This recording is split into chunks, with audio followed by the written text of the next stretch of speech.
You can always strive to be better. Uh-huh. You can always strive to learn more or be more present or be more competent and technically proficient. You can always strive to be better. Just don't get hung up on being perfect because you never get there. I did not even know what emotional intelligence meant. I felt the feelings. I was good at picking up emotions, but I allowed it myself to consume other people's emotions and allow other people to dictate whether I was good enough or not. I'm Lee Jones, a U.S. Army combat veteran, author, and the host of this show. This is where honest conversations, veteran perspectives, and real life lessons come together to help us all navigate transition, growth, purpose, and the moments that shape who we become. Welcome to Hindsight, the podcast. When you look back in hindsight, everything is 20/20. In hindsight, we make mistakes, we're learning from it. Hey, welcome back to Hindsight, the podcast. I'm Lee Jones, your host, and today's guest is Camilla Calberg, an award-winning executive mentor and trusted advisor who helps high-achieving women lead with calm, emotional intelligence, and deep inner authority. In this conversation, we're digging into what happens when success looks good on the outside, but internally, pressure, fear, and emotional exhaustion are quietly shaping the way we lead, live, and show up in the world. Good morning. How are you doing, Camilla? Good morning, Lee. I'm doing absolutely amazing. How are you doing? I'm doing pretty good. Now, I said good morning. Now, what time is it? Where are you calling in from, and what time is it there? So I'm calling in from Copenhagen, Denmark, and it's right now it's recording 20 to 6 p.m. Wow. So that's a difference. So I appreciate you humoring me when I say good morning, knowing dang on well that it's late in the evening for you. And thanks for coming on the show as well. I really appreciate you. I appreciate being here. Thank you for having me. Yeah, so I want to really talk a little bit about emotional intelligence. I think that's something that's needed more, it needs more conversating in the world today. And I don't really know how to start it, so I'm just going to ask a question because I have so many different, branches that you can go off into this, right? So I'm just going to start off at the beginning, and then I'm going to come back in the middle and talk about you, and then at the end we're going to close it all up with powerful, impactful lessons and tips that the user, the watcher, the listener can use almost instantaneously. How's that sound? Sounds really good. Tips. I love giving tips and helping people move forward. So sounds also a good deal for me. All right, sounds good. So when you strip away the polished leadership language, what is emotional intelligence really about at a human level? Okay. At a human level, emotional Yeah. intelligence, and let's just flip it. It's about being intelligent with your emotions. We all have emotions. Like the joy. And normally when I train my clients, I say we can talk about fear and love. Mm-hmm. It's emotions, but you can feel it as well. Right? When we love, we're excited. When we fear, we contract. The shoulders contract. The heart contracts. Pain pain in the face and so on. That's all because we are allowed to give feeling to the fearful thought that we are feeling. And emotional intelligence is really about being curious about, so intelligent with the thoughts that activates whatever emotion we are feeling in the body. That's emotional intelligence. Yeah. I tell you what, I was emotionally ignorant, I guess, when I was younger in the military. And, I wrote about this in my book, From Here to There, about an instance when I had to go to anger management class. And I won't get into why I had to go to anger management, but I had to go. Okay. So, but at the time in my life, I really allowed emotions to pretty much dictate or control my actions. Right. So if someone were to be good to me, like you are, I'd be good to you. We'd have a good conversation and we'd be cordial and we'd be, develop a friendship. But if someone were to disrespect me, then I would be triggered. Yeah. Okay. And then I would let my emotions take control of me. And I bring all this up because when I went to this class, the first lesson that they gave us was, who can make you angry? Or can people make you angry? Or can something make you angry? Right. And I was like, of course. Like, if Camilla comes in and she, says, look at your big head, you ugly, whatever you might say, which you never would say. Right. But if you were to say something like that, I could be triggered because I felt disrespected. But they said, no, Lee, no, the only person who allows you to get angry is you. And it took me a while to get that. It really took me a while to get that. I can say me personally, I look at that as strength. But for so many people who are praised for being strong and capable and high performing, but underneath that, they're overwhelmed. What have you seen emotional pressure do to people who look like they have it all together? Now, for me, in that moment, I'd look like I have it all together until something triggered me and then I lost it, right? Yeah. But a lot of people can hide that, right? Because they have that next level of control. But before I answer that question, it's so powerful. There was some stories, like episodes, experiences that showed up in my internal mind when you were sharing. I just want to share. No, I want to share. I want to acknowledge that you share your epiphany, your awakening, because so many people don't share their breakthrough moment because I've been there as well. And I take my clients there, but we don't learn it in school. So I just really want to applaud you. I want to celebrate you just being you and share, because that's why your listeners, that's your audience. They see themselves in you. So just want to acknowledge that. Thank you. Okay. We are praised to be strong. We are being recognized as a strong, capable leader, and we get everything together and we can do it. And there's so many, as you talked about branches, there's so many things that I have experienced before I went into the field of work now. And I think that was one of the reasons I'm going to share at the moment. The reason why I do what I do. Being a consultant for years, also under my own name. And I work with someone, and it's really like, to just hold it because it's so deep. And it's like, we get to do this different. He was running a major program, and there was so much he juggled as a leader. And Lee, we came in 8:30, 9 a.m., he collapsed. That's one side of not reading your body and emotional intelligence, because your body's telling you it's too much. And seeing my colleague like that, is that, and I could see the pressure. I was in that very toxic environment. We get to do something differently. We get to learn to be leader in a different way. So that's one very huge consequence of not owning your own emotions, because he did not know how to say no. He said yes, yes, yes. He worked late. He had a young family, but he was not listening to his own body.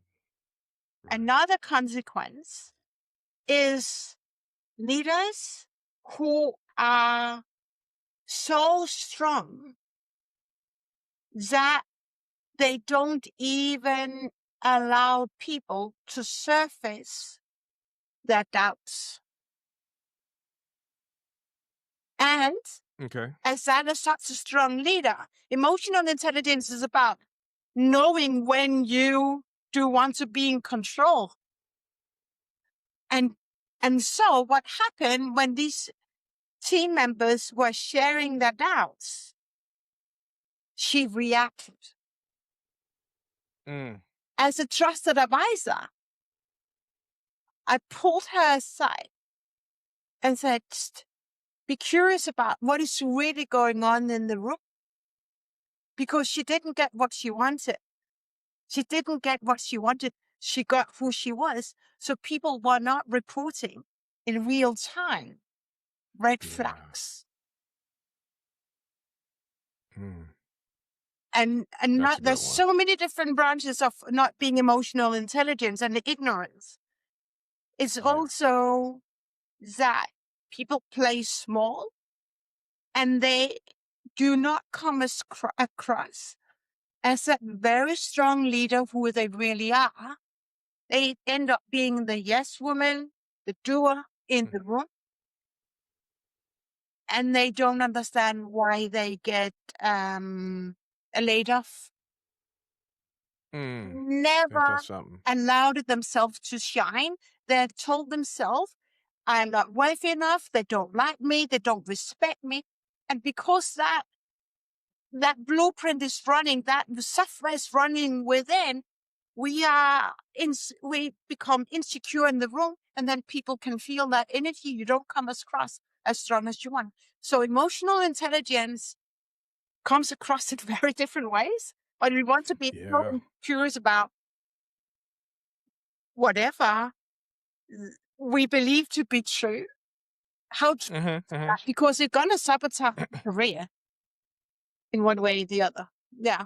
How does that land? I know I'm going different ways, but No, that lands perfectly, and you know, you build on an interesting topic, which is your mindset, right? And thinking that you're not good enough to be in a room and playing small, right? That that's an interesting. And then before that, you talked about the strong leader who doesn't want to hear your point of view, right?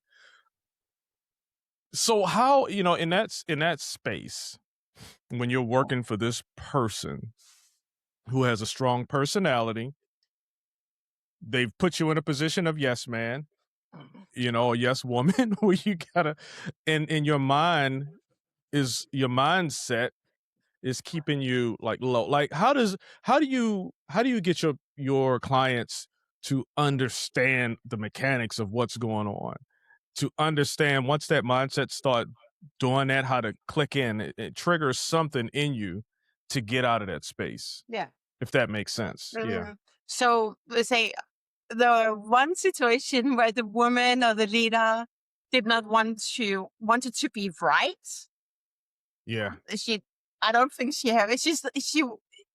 I acted as a trusted advisor, but she was not in this space of coaching. So it's different. I service different ways, right? So that's a corporate and trusted advisor. Those who really come into my world, she could also be come into my role, but she came in from a different, through a different door, right? But those who come in, and could it be this individual?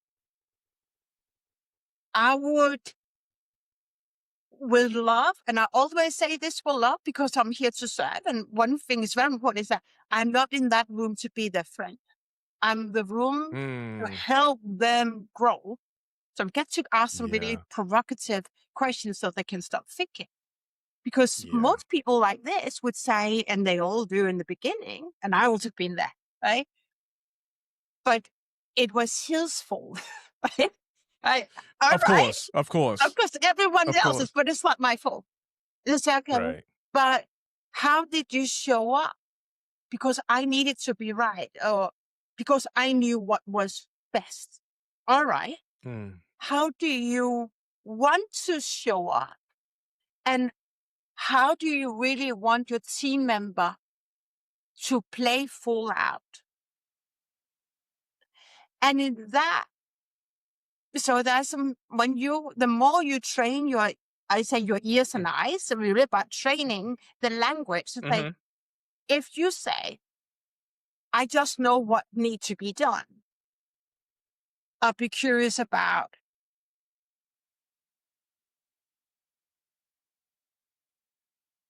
let me just phrase it, because this is, I hear it so many times, I just need what to be done. What if you were wrong? Yeah. Because if you know what is right, where do you allow other people to shine? And also, if you need to be right, what is that about perfectionism? What is Mm. it about stepping back that is so uncomfortable for you?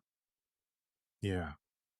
So that is a level based on what people use of words that I call out with love and say, just tell me, and I let them talk. And then I Hmm. say, okay, what you said just before, you said this. What do you mean? I take people back and I get them to explain, and then we peel the onion, get to the fears or the fear of running them, because it's fear. The language indicate if we come from abundance, freedom, I trust you with full heart, or I'm insecure. I don't trust. Yeah. That language Uh-huh. reveals so much when you listen. Yeah. How does that land? That Yeah, that's good. Well, it's almost like the experience I had when I had to go to anger management, right? Because they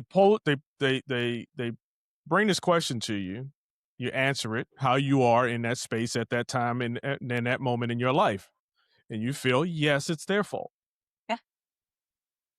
They made me mad. They did this to me, Uh, right? So it absolutely hits right. But then when you start, because then they come through with some other stuff, right, to make you use your language, make you sound it out, make you think about what is it that you're really saying, right? And they start to explore, then you start to be like, oh, mm, that epiphany you talked about. Oh, I do have a choice. I don't have to get mad every time someone does this. mm, I have a choice at that moment. And I believe that for me in that just understanding that when it comes up, I have a choice. And in my mind, it's real quick.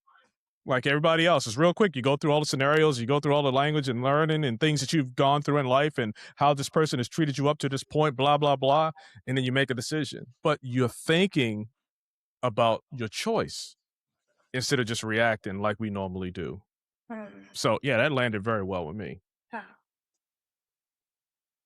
Yeah, yeah. May I share? So, huh? May I share? There's something I wanted to. May I Yeah. continue on this line? Yes, Yeah. absolutely. Because here's what is so important is that when people say, well, first of all, I didn't know I had a choice. Nobody told me that I had a choice. Think, right? So that's it. But what we need to, is that a need we get to understand, we get to choose to understand, is that we run on a blueprint. And that blueprint was installed when we were really young, up till Mm, 7, and then built. So when people say, I need to be right, or I cannot say that, I say, tell me about your childhood. When was the first time you were told you need to be right? mm, And the body keeps score. It's something you've probably heard before, and I heard it so many times until I understand about the nervous system, is that yeah. when we've been told that we have to be right, oh, like, you cannot fail, you have to have A's, so, right? When we do Yeah. our best, and we are trained to be the best in school. That's what school teaches us. But that's not how to be the best leader, to be right, Mm, to be the best. And I so we like that. get to go back to childhood and understand, how was your childhood? What did you hear?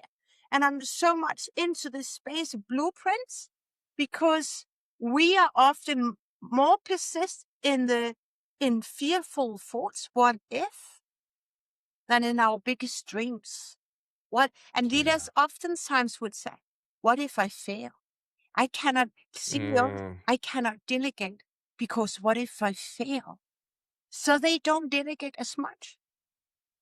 So those fears are, we get to I say learn to dance with those fears, because it's just limiting beliefs, but it limits us. Yeah. And that's emotional Yeah. energy. It's going back to emotional intelligence. I learned that lesson in the military. I mean, we all go through, because the military is different, right? It's all about creating leaders. I mean, even from the lowest level when you first come in, it's all about taking that next step and that next step and that next step, right? To being a stronger, more competent leader.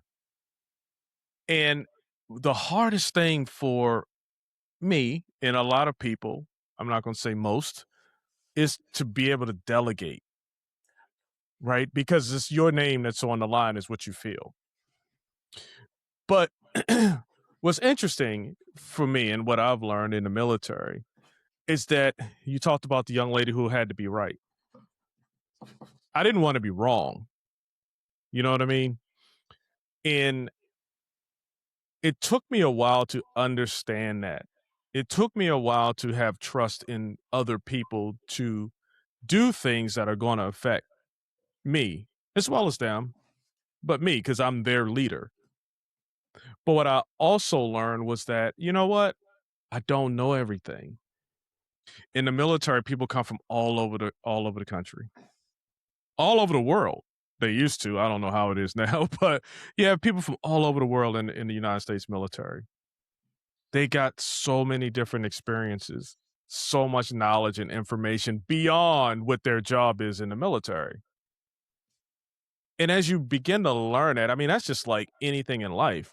I don't know what your experiences are, Camilla, right?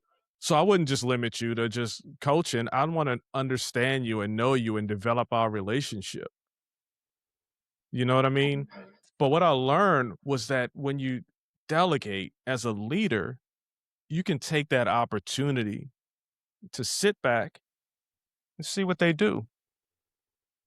You can learn in that situation. You can learn, oh my God, I never even considered doing it that way, but it still accomplished it. It was more efficient. It was safer. You know what I mean? You don't know, you're not going to get that if you're always telling somebody what to do and how to do it. 1, 2, 3 steps, right? Allow them to create. Allow you to see what they're doing, right? And that helps you to become a better leader. 1, because you're still going to get the outcome. 2, if you freaking pay attention to what it is they're doing, if they do go off track, then you can step in and take that moment to coach. You know what I mean? Mm-hmm. I'm done talking. I should No, have a it's okay. question, You're not but done talking. we're just having a conversation now, It's so so I deep. appreciate it. No, it's so deep, and it gets to marinate, right? When Yeah, yeah. mm, All right. okay, You, there's a few. I appreciate you sharing, and it's really interesting that of delegating that of being right and wrong, because mm-hmm. we either, if you know, do you know Neville Goddard and I can't remember Eckhart Tolle? Do you know him? No, but No, I'm not they talk familiar. about manifestation. I learned the more and more. Every manifestation is not about woo-woo. It's all about what we create in life. Mm, Everything is manifestation. It's how we show up. yeah. And oftentimes, I'm started working with a new mentor, and he says, I use your word right now. I don't know if but it was we're freaking good at manifesting the wrong things. Oh, yeah. Because Yes. we believe in our fearful thoughts. We believe in, Mm, what if I say this? What will everyone else think of me? So I don't say it, and we don't play it for well. Same goes with delegate. Neville Goddard, and he was doing some teaching back in 1917 or 29 in US. mm-hmm. He talks about the power of mind. Napoleon Hill, Think and Go Rich. It was all like the source from the US. And then say there's no right and wrong. There is Yeah. just the power of now. And I just did a video, is that where do we shine our light? It's so deep. Like it's so deep right now, only for me. Mm-hmm. Mm-hmm. Where do we shine our light on? And what do we shine our light on? Do we shine the light on what is wrong? and that is going to expand? Or do we shine the light on, I delegate you because I trust that you have something else to share. And I trust that I can learn as well. So I relax into the process. I surrender. And when that's where I shine my light. And the more I practice this, the more I relax. But we're taught in school that we get to be right. We've been praised from as children to be right. You did it again. That's it. And then we take that appraisal system and belief patterns into the corporate world. And many companies do it like that. But it's not how the best leaders do, because if we know what to be right, I replicate the past and I don't create the future. I'm going to go back and read this chapter. I was reading this book, 101 Essays to Make You Think Differently. Ah. And they were talking about there's no wrong and there's no right. You just brought it up again, right? So I need to hear it one more time to further know that this is something I need to capture or need to understand. Okay. This is way off topic. But when you think about that, when you think about there's no wrong and there's no right, there's only now. What do you think about that? What does that make you, how does that make you feel? This is not way off topic. It's actually very on topic. Excellent. Because emotional intelligence is also a controlled or a disciplined or a undisciplined mind. And being right and wrong, if I am right, then I come from ego mind. I need to be right. I need to prove that I'm good enough. All there is now is that I show up with full power, with full heart of, I'm not serving, but heart of engaging, contributing. And I am safe within and I'm in balance within. But if I'm thinking I'm either right and wrong, I will not be relaxed. I will not be present. I wouldn't allow myself to be like so present. I could also be in meeting and say, hey, what did you say? But what was this all about? So there is no right and wrong, but we get to understand that what is the purpose when I'm in that room as a leader? And I oftentimes say, you're not in that room to be right. You're in that room to serve. Doesn't matter if it's right and wrong, as long as you help the other person become clearer on where she is want to go, you've done your job. Yeah. But we're not trained that way. Yeah. That's for me, right and wrong, and not right and wrong. It's about being here. I look at it from, and it's not everything, right? I mean, some things are, the guy with the 3 cups and the little ball underneath of it. If you picked one and there's no ball in it, then it was wrong, right? Nothing as obvious as that. But for me, when I look at things where I always think about perspectives. I always think about experiences. Mine and whoever it is that I'm dealing with in that moment. Because here's another one. Because this is relevant for right now in the world, right now today. I don't know, have you ever seen Star Wars? No. I know the movie, but I haven't seen. Yeah. Yeah. So and I'm going off on a tangent right now, right? But it's relevant for me in my experiences being in the military and having an understanding, a bigger picture. So in Star Wars, the way the perspective or how the story is told is through the lens of Luke Skywalker. So he's a young guy. His parents were allegedly killed, and he's living with his aunt and uncle.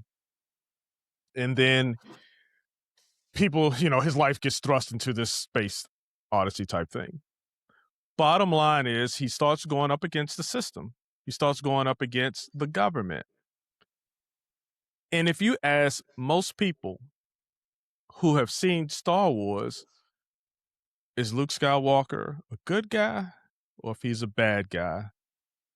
They'd say he was a good guy. But if that same person was doing what he was doing in the movie against the government, your government, my government, they'll be labeled as a terrorist.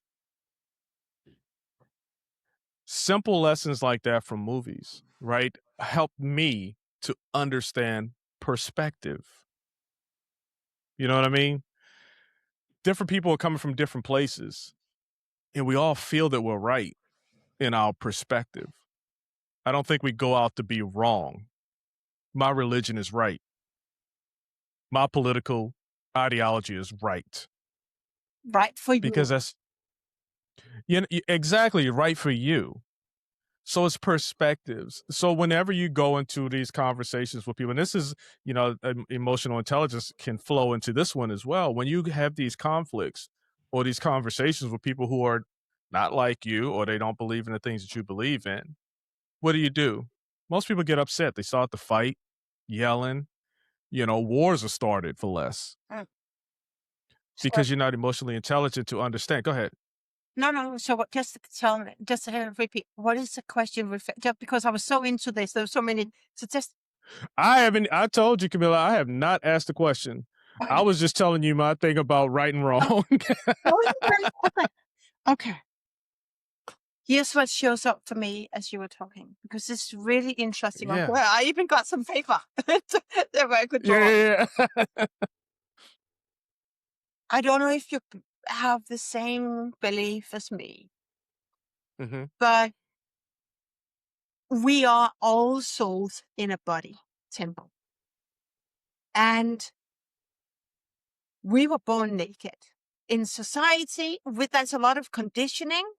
The US, Denmark, they're all rules, but it's not your rules. It's someone else's rules. And how you run, if we then just pull us down, and then in the leadership, is that you've been conditioned. We all been conditioned when children. Like there's difference between boy and girl, because we are often being taught to smile, to be polite. Do you want another cup of tea? Like that. And we bring that way of being into leadership.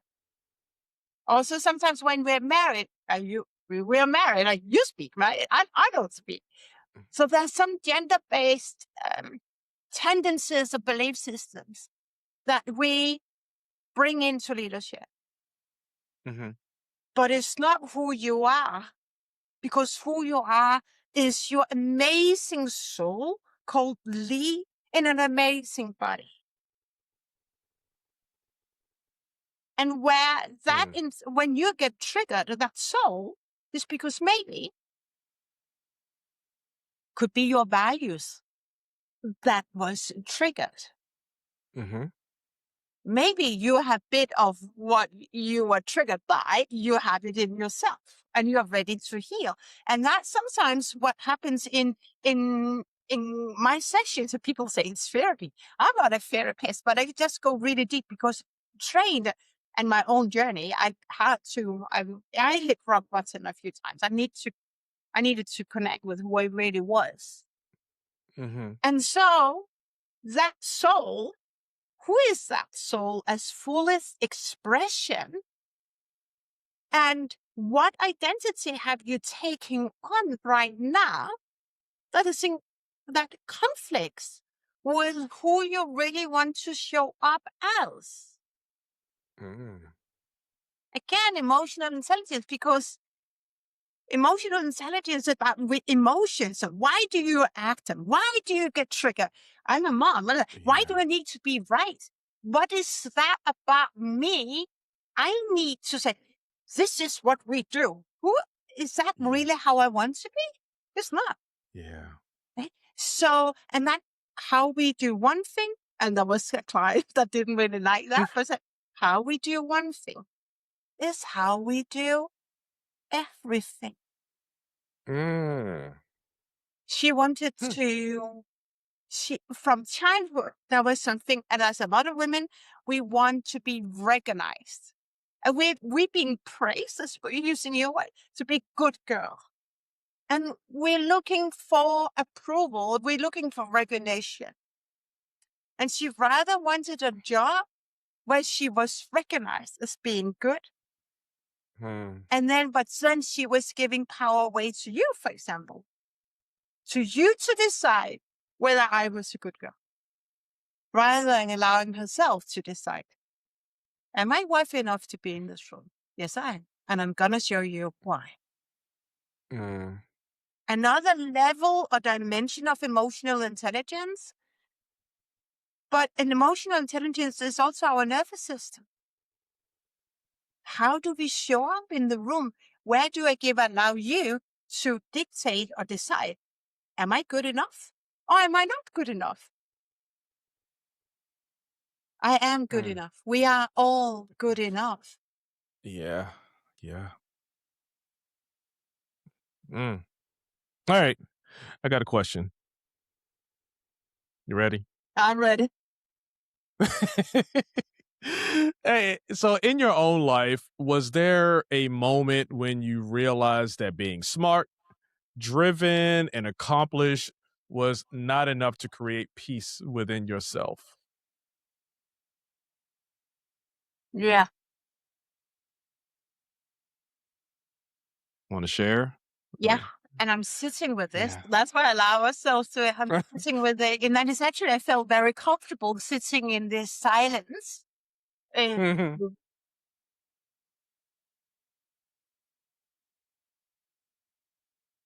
had to learn it the hard way. You said in the beginning of our conversation, you were emotional ignorance. I for sure was emotional ignorance. I did not even know what emotional intelligence meant. Yeah. I didn't. Yeah. I felt the feelings. I was good at picking up emotions, but I allowed it myself to consume other people's emotions and allow other people to dictate whether I was good enough or not. But I actually had, because of the toxic decoupling I was been through and experiencing, I had to be in court discussing me being so nervous, being psychologically abused, me not having healed the wounds. If I did not reset my nervous system, I would, and I discussed, I would never be able to heal my daughter.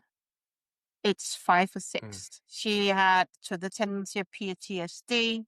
It was really not fun. And I was sitting in the courtroom. The judge, the children's therapist, and it dawned on me, that epiphany moment. If we are talking about emotional intelligence in this very close room, I need to elevate, because they told me that I have to elevate, and I get to bring this very important message to more people. So I had everything on paper, but within, I was not smart.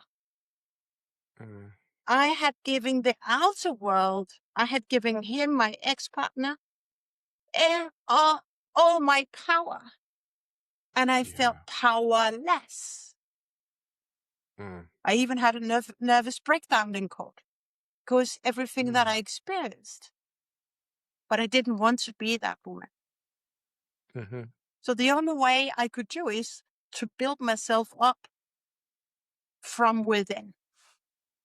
Yeah. And on that journey, I realized, because that's how you heal and you grow, how did I show up in the past as a leader?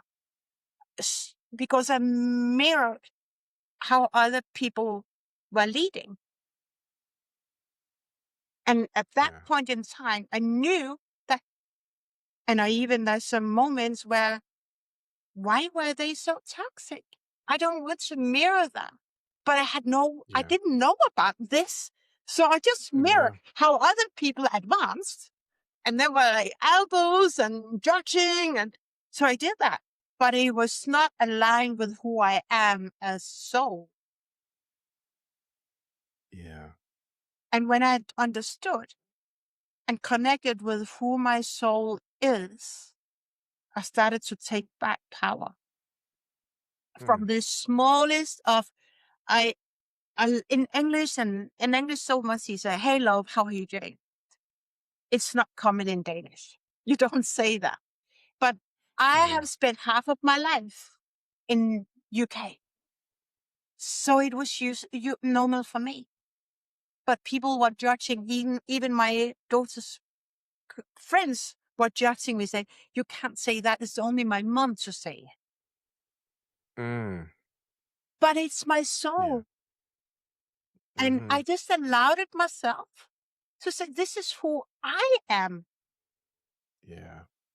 How does that land? Yeah, I mean, it lands. I tell you what, when you when you realize how much power you're giving away, and you realize that that power is actually still there, you just choose in moments to give it away. I hate to use the same word, but it's really empowering. It's all for me personally going through it. It's all about just having those things in place. One is the education and understanding the emotional intelligence part, right? So that's one. Once you understand what's in play, you understand how your mindset works, you understand that you've been conditioned, you understand that you're working on an old operating system, then it's time to level up. But no matter what, you're always going to be on that same operating system. But the key is that you're on it, right? That's just how you were conditioned when you were younger. You can change, but your body, your mind, everything is always going to default back to that. No. So you have to be no? No, that's the whole thing of elevating, to upgrade your blueprints, to upgrade your identity, to step out of the identity you are right now and connect with your highest self. Okay. You can Okay. change. Well, how do you and I know it takes time. I know it takes sessions or it takes understanding and knowledge and things, but what is one way where you can do that? Because I mean, I understand things are different. I understand that there's no Santa Claus coming down the chimney, right? I get it. But all this time I thought it was, when I was a kid. Yeah. So I can dismiss that and go to a higher elevation and know that, oh, it was my parents, right? So now you have that understanding. But for other things, like you grow up in a home as a Baptist, religion, or as a Democrat, and I'm just naming the things that I grew up as. Or this is right or wrong. This is how you treat a woman. This is how you treat a guy. This is how you treat your friends. This is what you do with money. All of those things are still there, right? So how do you just change the operating system? Even on an old operating system, if we want to keep it in that context, that old operating system is still on there. You just put a new operating system on top of it. You let it go. So How do you let it go? Yeah, this is something Yeah. I do several times a day. The first thing is to be aware and recognize the operating system we have, because someone instilled the beliefs. What you believe in, that's your parents, your grandparents, school. They believe their beliefs became your beliefs. And I thought that we've been thinking 10 times. I learned it from healing. This becomes your belief. So if we've been told you're not good or you have to do that, you just believe this is the way to do it. The way to, and for your listeners and viewers, Neville Goddard, that's so much work. And all rooted from the US. Mm-hmm. The aim is to really look within and be so vulnerable and so honest. How do you really want to be? And again, emotional intelligence. Everything, if life is not unfolding how you want to be, how you Mm-hmm. want it to unfold, you have a choice. And I love your word choice, and pick the choice word. You have a choice to get on a new lifeline. But the way to get on a new lifeline is to be emotional intelligent and become so conscious aware of the thoughts that you believe to be true. What do you believe to be true right now? And now I had a conversation with my daughter this morning because I'm teaching her as we're doing this, right, all the time, is that do we persist in a limiting belief, or do we persist in our dream, whatever dream that is?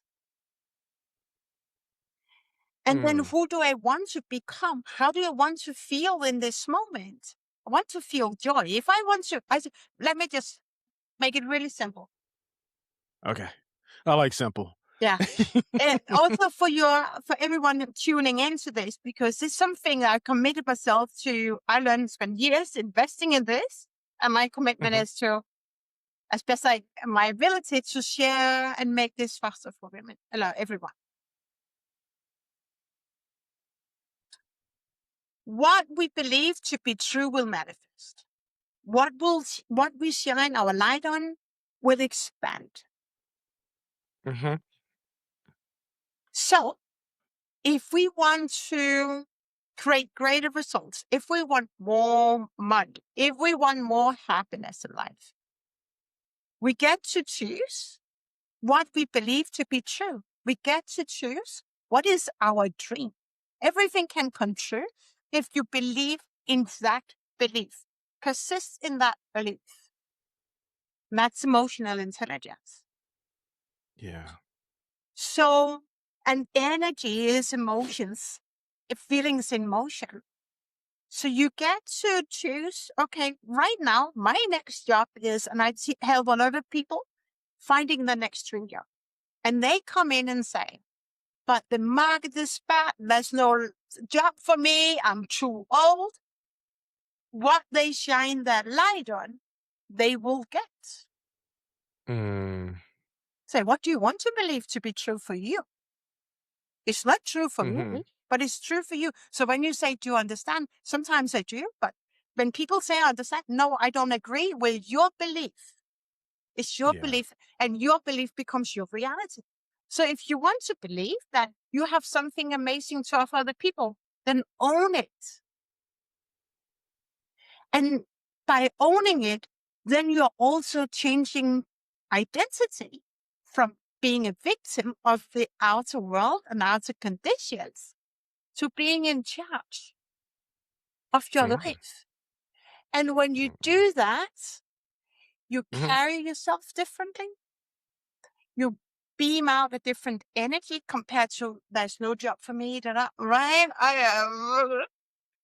You carry yourself differently, and you show up as more confident. When you believe in yourself, people believe in you.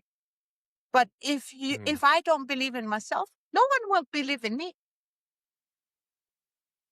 So that's how we shift identity.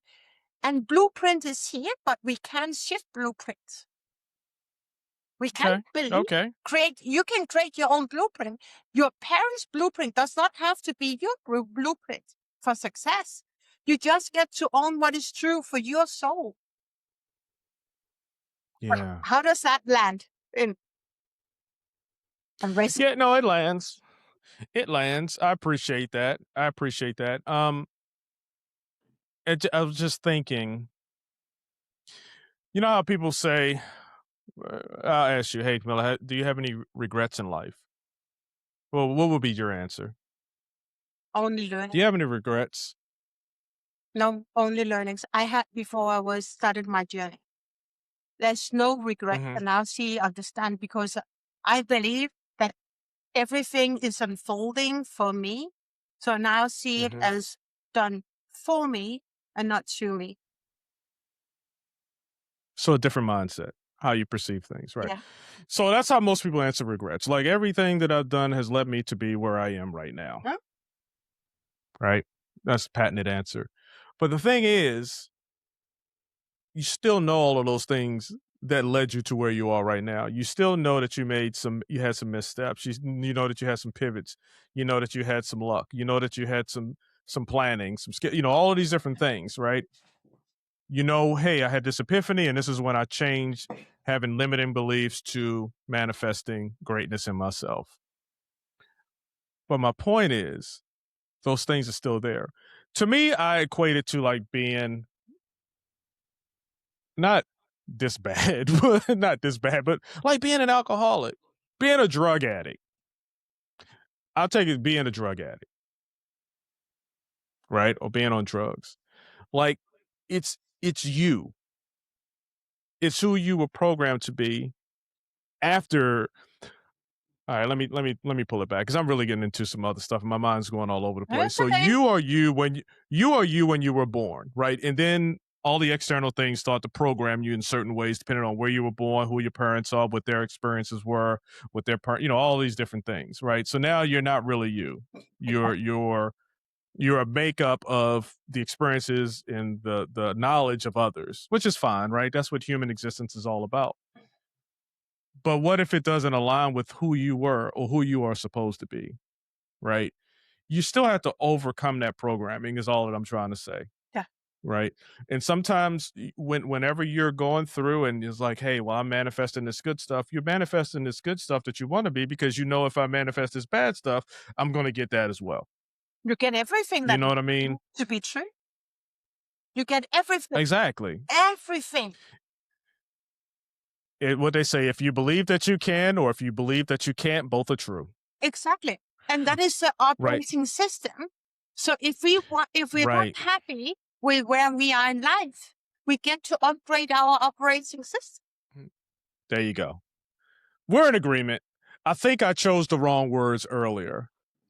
I think that's all it was. I chose the wrong words, so I wasn't able to express what it is that I was really trying to convey. So I think we're saying the same thing. But you are still a product of the programming that you had as a kid. Is all I'm saying. And sometimes you get some good ass programming. You get some parents that really instill some positive, some amazing things in you. The manifestation that comes to you early and you can achieve quicker, right? And sometimes you have some really, really, really limiting beliefs, depending on those circumstances. So, but the bottom line is once you understand, you have that epiphany, like, oh, this is on me. My mindset is in control. I'm the narrator of my story. I can determine how I respond to this. Camilla just yelled at me. I'm not going to yell back. I really want to understand where she's coming from because she's passionate about something. What is it? You know what I'm saying? What is it? And taking that approach instead of just being triggered. Okay. This is, I knew when I wrote that, I sent you the email. I said, hey, we're going to talk about emotional intelligence. And I was like, oh, I should really limit this topic because it can go so many places. I really wanted to keep it in leadership.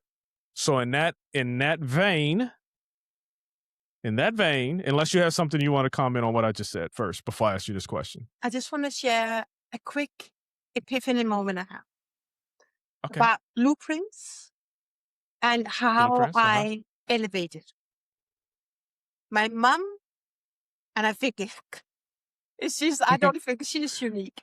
I think it's very unique. Yeah. She have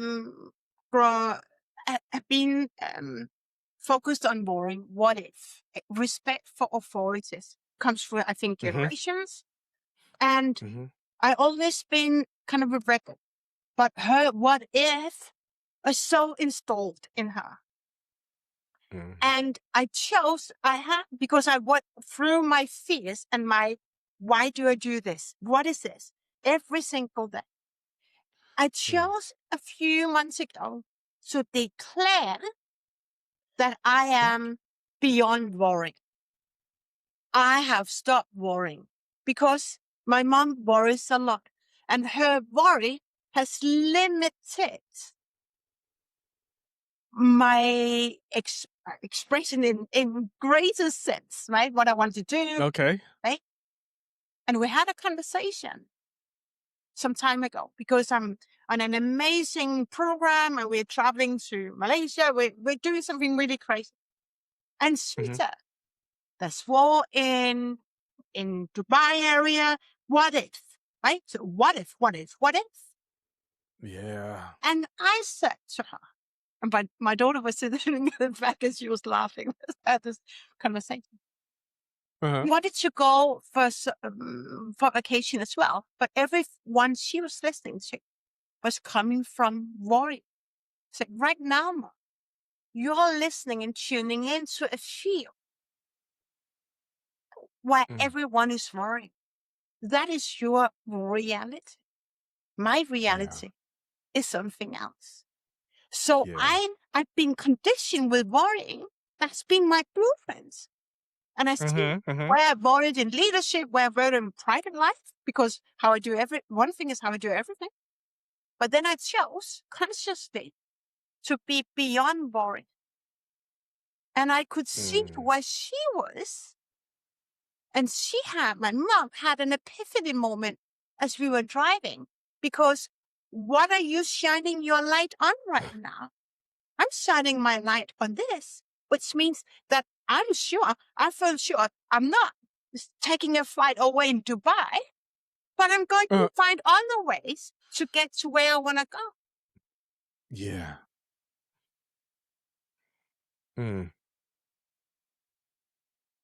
That's how consciousness is when we become conscious about the blueprints and say, I want to create my own blueprint for success. I don't want to have all these emotional intelligence that disrupt my life, that makes me worried. I cannot sleep at night. I'm worried about everything. I've been amazing at worrying. Yeah. Yeah. All right. All right. We did a lot of talking. And I rarely asked you any questions, but I absolutely enjoyed this conversation. Thank you. You mentioned this earlier. I'm gonna ask a question just because this is what I'm supposed to be doing. But I love this conversation. I just want to say that as well. Thank you. I appreciate that. What role Thank you. You mentioned it earlier, but what role does the nervous system play in a person's ability to be present, trustworthy, and emotionally available in leadership? One word, everything. Yeah. Yeah. Nervous system, a thought. I did a video recently about a thought, and I'm trained and I go deep in my work. A thought leads to a feeling, leads to an action. And that thought comes with obviously a feeling. You beam it out. That's your nervous system. So your nervous system, without knowing, you either go for plan B, you're taking a risk and you believe in it. So, I made that, maybe not, maybe it's too risky. It's your nervous system guiding you. And I said, we use our nervous system as the strategy. Your nervous system is your strategy. So it's about the emotional intelligence. Become so aware of what you believe to be true. And you can only rise and create greater results the more conscious you become about your inner world, about your nervous system. That is, your nervous system is guiding you, whatever it is at home and at work. Yeah. How are you triggered at work? What's that nervous system about? Right? Perfectionism, because some voices that you get to be right, you get to provide for your family. So there's so many things that we've been conditioned to believe to be true. You can be successful, and your wife or spouse can be successful. But that of showing, approving, and proving, it's also nervous system. And it creates so much turbulence within. Yeah. And that turbulence leads to headache, leads to overworking, overthinking, working long hours. It's just sabotaging our life if we do not become conscious of our nervous system and become emotional intelligence or intelligent with our emotions and our beliefs. Yeah. I'm laughing. No, I didn't really laugh, Tell but me, what's surfacing? I'm laughing internally because I remember one of the lessons that they talked about in anger management. Well, one of the strategies, I should say, and that was pay attention to your breathing. Pay attention to the heat. Yeah. You know what I'm saying? Now, we were specifically talking about anger, but a lot of stuff comes up in other emotions as well. So, pay attention to your breathing. And if you do, it tells you, your nervous system controls things, right? It lets you know it's your warning system, it's your let's go. It does all of these things. And I do that like it's like I don't know, like a little childhood saying, but as an adult, like when I feel myself being triggered, the first thing I do, my mind tells me to pay attention to my breathing. Mm-hmm. And if I pay attention to my breathing and I know it's harder or, faster than normal, my chest is, beating a little faster, I know, okay, calm it down first before you respond. You know what I mean? Mm-hmm. Get centered again before you respond. Yeah. If you can, it's always a choice, right? It's always a choice. So that's what I thought about and how important that lesson was. And that was early in my career. So, yeah, I think pay attention to your breathing. Yeah. Yeah. A good advice. I say Yeah. pay attention, Yeah. be curious about the sensation in your body. All of that. Yep. Oftentimes it's like heart pounding, it's contracting, it's shoulders, it's jaws, it's the body. You feel it. Oh, yeah. You're feeling it. And that's a signal. And body is telling you something. And if not love and joy, slow down. Be curious about Yeah. what is it that you believe to be true. And only you know what you're thinking. We can feel it. I was about to say that because in that moment when you're breathing differently, when your shoulders are contracting, all of this stuff is happening, your mind is telling you something. It's telling you how to react to this stimuli. You're in control of that. Don't go on autopilot with that. Yeah. Do not go on autopilot. And that's what Your we're mind is that's what we talk about in leadership and life is that a disciplined mind or a undisciplined mind. And we want to train because it's not something, again, we learn in school and MBAs and whatever. We get to learn from other teachers. But a mind, we don't have to believe everything that we think. We don't have to believe all our thoughts. But we believe our thoughts because we don't learn it in school to question our thoughts. But yeah, and then you think something, danger, failure, I'm not right. And then boom, your body is on alert. And it's boom, boom, boom. Yeah, it's in there. But then stop it. Because are you letting the outer world control whether you're likable or not? But you like yourself. Like yourself first. And then people will like you. All right. So for the person who's listening right now who is tired of holding it all together, what is the first honest step toward becoming more emotionally intelligent without pretending that they are fine? It's to honor your emotions, honor your feelings. Very first thing, if we were in room together, and we are, and I was triggered, then I can't blame you. But I get to honor right now. Right now I'm triggered. And I just know that I am triggered. And the same for you who are listening. Honor that you are triggered. Step 2 is then be curious about why you are triggered. because that is the portal to your healing. It's not, I cannot blame you for triggering me. Right? It's me choosing to be triggered. And why do I choose pain over love? Why do I choose friction over flow and abundance? Why? Yeah. Be curious about that. But we oftentimes learn more love, more pain than abundance. I like it. You made me think of something, and I know we got to wrap this up. Yeah.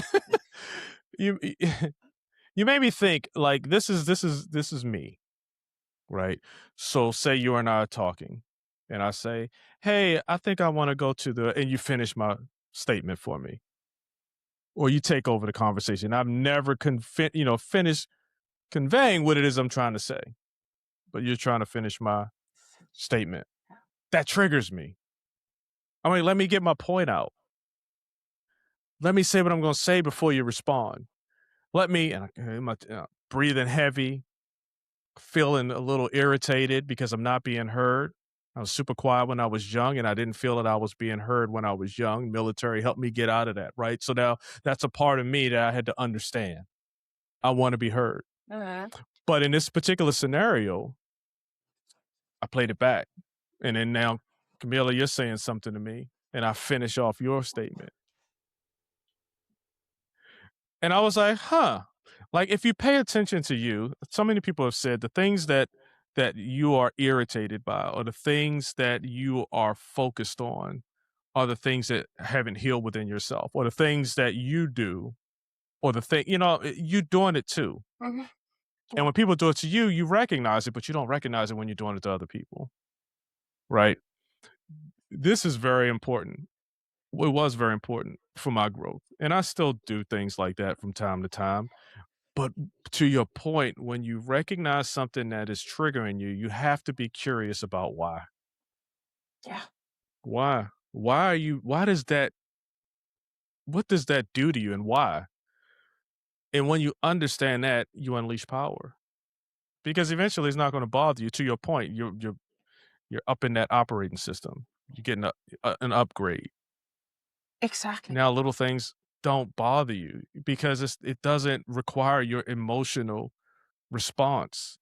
It doesn't require you getting sick over it. I used to always say as a joke, I'm not even dealing with this because I'm not getting ulcers. You know what I'm saying? Worrying about everything, to your mom's point, right? I'm not going to worry about this because, it really isn't nothing. Exactly. But it's a choice. You have to understand you and change you first. You can't change anybody else, so I shouldn't even say first. Oh, that's so true. Yeah. You said, well, and I was thinking as we were talking about it, like blueprint, and can we? There you go. Yeah, right. So I was, let me explain simple, and we were going on. What I wrote down here, I don't think you can even read it, but it's like, what is my old me, my default me, and who do I want to be? I don't know if you can read it, but it's like, that is so important. Who are you right now? And how do you want to be? Yeah. The old and new. I do this regularly. Where do I not? Because I'm not perfect, but I want to be better.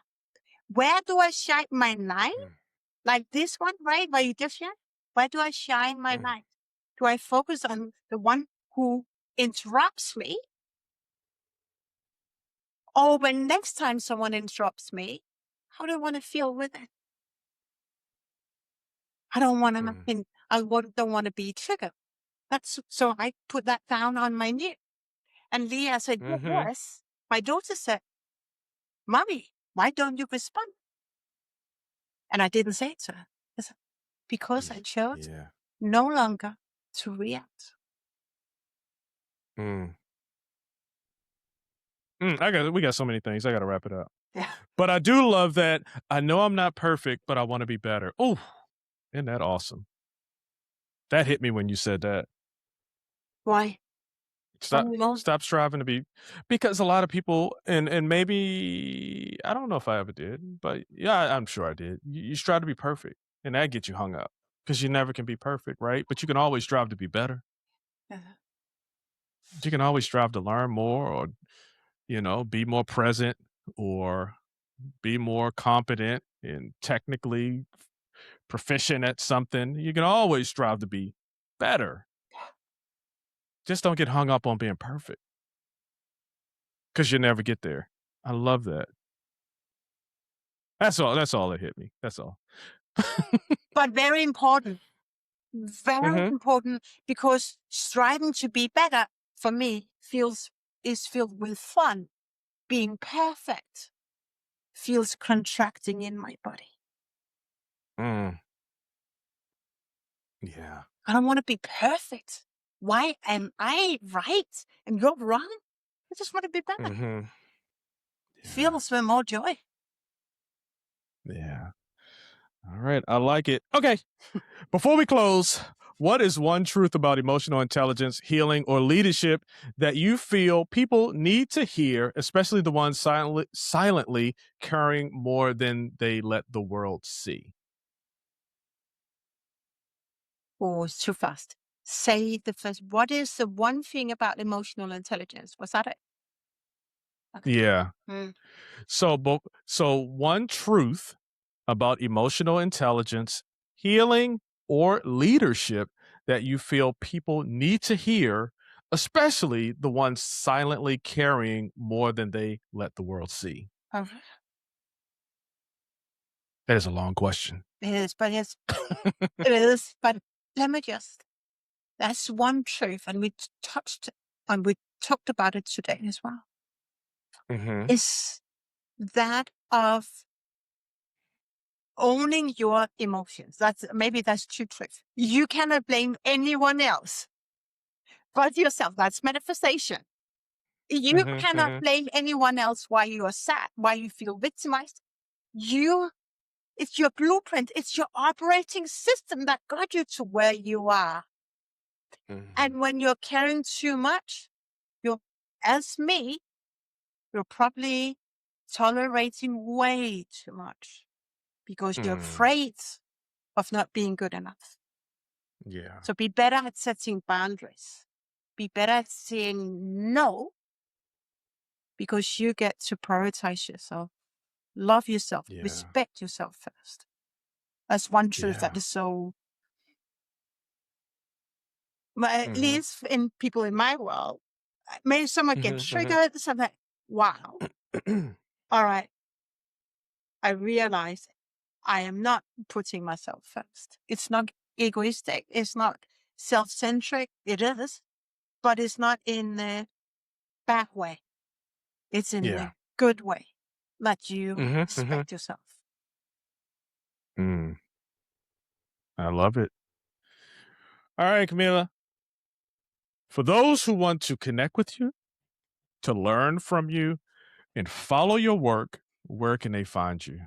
Oh, you can find me, or they can find you, because you're tuning in. So why not talk to you? You can find me on LinkedIn. I write a lot about blueprints, operating system, identity. On Mm. LinkedIn, I have videos on YouTube, self-training videos. Also, if you want to get to your next level in career. And my website, Camilla Calberg. It's all Camilla Calberg. Okay. YouTube, LinkedIn, and my website, camillacalberg.com, with different free resources, some workshops, and other programs. So, yeah, just Google my name and let's chat if you want to. Oh, I love it. Hey, Camelia, thank you for this conversation. I've listened to you say your name, and I'm like, huh, let me see if I can say it. Let me see if I can say it like she says it. But No. hey, but thank you for this conversation and for bringing depth, honesty, and humanity to a topic that so many people misunderstand. So thank you for that. Thank you for hosting this amazing conversation. And thank you for being on your show. I appreciate it. And to everyone out there who's listening, thank you for spending this time with us on Hindsight, the podcast. Be sure to subscribe, follow, and share this episode with someone who needs the reminder that real strength is not found in hiding your emotions, but in learning how to face them well. I'll see you next time.